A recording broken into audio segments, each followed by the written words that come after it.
കൊച്ചിയിലെ പഞ്ചനക്ഷത്ര ഹോട്ടലിൽ നിന്ന് കൊക്കെയിൻ അടക്കമുള്ള ലഹരി മരുന്നുകളുമായി വമ്പന്മാർ പിടിയിലായത് ഡോക്ടറും അഭിഭാഷകനും ഇവന്റ് മാനേജ്മെന്റ് ഉടമയും അടക്കമുള്ളവർ.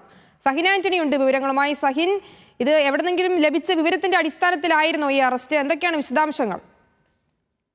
ഇന്നലെ കൊച്ചിയിൽ ഒരു ക്രൂസ് പാർട്ടി നടന്നിരുന്നു. ആ പാർട്ടിക്ക് ശേഷമാണ് ഈ സംഘം കൊച്ചിയിലെ പഞ്ചനക്ഷത്ര ഹോട്ടലിൽ മുറിയെടുത്തതെന്നാണ് മനസ്സിലാക്കാൻ കഴിയുന്നത്.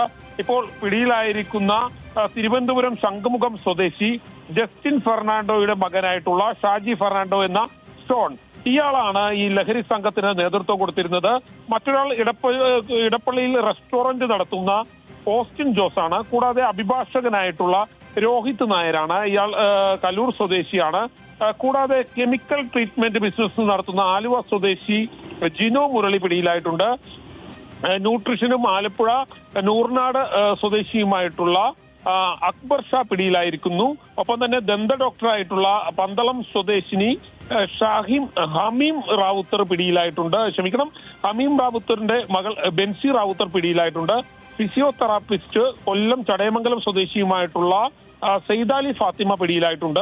ഏവിയേഷൻ വിദ്യാർത്ഥിനിയും കണ്ണൂർ സ്വദേശിനിയുമായിട്ടുള്ള അമൽ റൌഫ്. അങ്ങനെ 8ഓളം ആളുകളാണ് പിടിയിലായിരിക്കുന്നത്. ഇവർ മുന്തിയ ഇനം ലഹരി മരുന്നായ കൊക്കൈൻ, കൂടാതെ മെത്താഫെറ്റമിൻ, എക്സ്റ്റസി പില്ല്, ഹൈബ്രിഡ് കഞ്ചാവ്, ഇവയെല്ലാമാണ് ഇവരിൽ നിന്നും പിടിച്ചെടുത്തത്. ഇതെല്ലാം നേരിയ അളവിലായിരുന്നു പോലീസിന് പിടികൂടാൻ കഴിഞ്ഞത്. കാരണം ഇന്നലെ നടന്ന ക്രൂസ് പാർട്ടിയിൽ ഈ സംഘം ഈ ലഹരി ഉപയോഗിച്ചതിന് ശേഷം മിച്ചം വന്ന ലഹരി മരുന്നാണ് പിടിച്ചെടുത്തത് എന്നുള്ളതാണ് പോലീസിന്റെ നിഗമനം. എന്തായാലും ഇതിനെക്കുറിച്ച് വിശദമായ ഒരു അന്വേഷണം പോലീസ് നടത്തിക്കൊണ്ടിരിക്കുകയാണ്.